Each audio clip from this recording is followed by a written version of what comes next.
Chapter 4. Autosuggestion, the medium for influencing the subconscious mind. In Chapter 4, Napoleon Hill delves into autosuggestion, the bridge between conscious thought and the subconscious mind. He defines it as a tool for influencing your subconscious, where thoughts, beliefs, and desires are stored and transformed into actions. Autosuggestion is the key to programming your subconscious mind to work toward your goals. Hill begins by emphasizing the importance of emotional repetition. He argues that your subconscious doesn't differentiate between positive and negative thoughts. It absorbs whatever you feed it. Repetition of affirmations, combined with strong emotion, embeds ideas into the subconscious. For example, if you repeatedly affirm, "I am successful," and feel the emotions of success while doing so, your subconscious begins to accept this as reality. The chapter explains that the subconscious mind operates as a fertile soil. Thoughts are the seeds, and autosuggestion is the act of watering and nurturing those seeds. Positive thoughts lead to fruitful results, while negative thoughts lead to weeds, fear, doubt, and failure. Hill recounts stories of individuals who used autosuggestion to overcome challenges and achieve extraordinary success. One notable example is the tale of a young man who desired wealth but lacked resources. By repeatedly visualizing himself as wealthy, he began to attract opportunities and take actions aligned with his vision. Over time, his belief became a reality.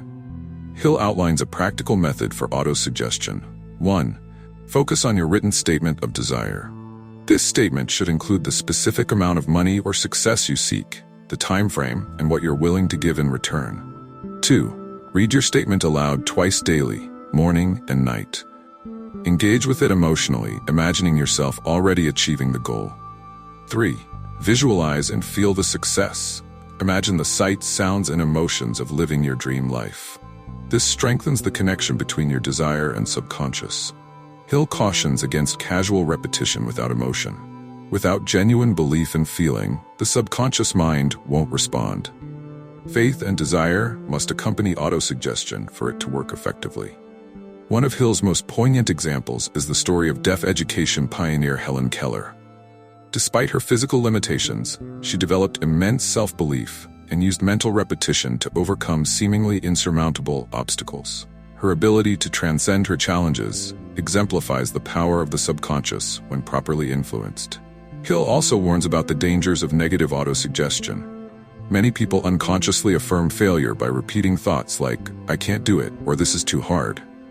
These negative affirmations are just as powerful as positive ones, but lead to undesirable outcomes. The chapter concludes with a powerful reminder.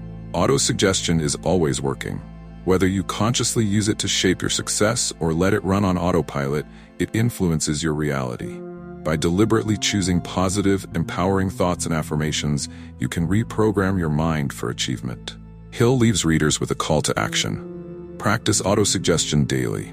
Treat it as a discipline, not a one-time effort. Over time, it will transform your thoughts, beliefs, and actions, paving the way for success.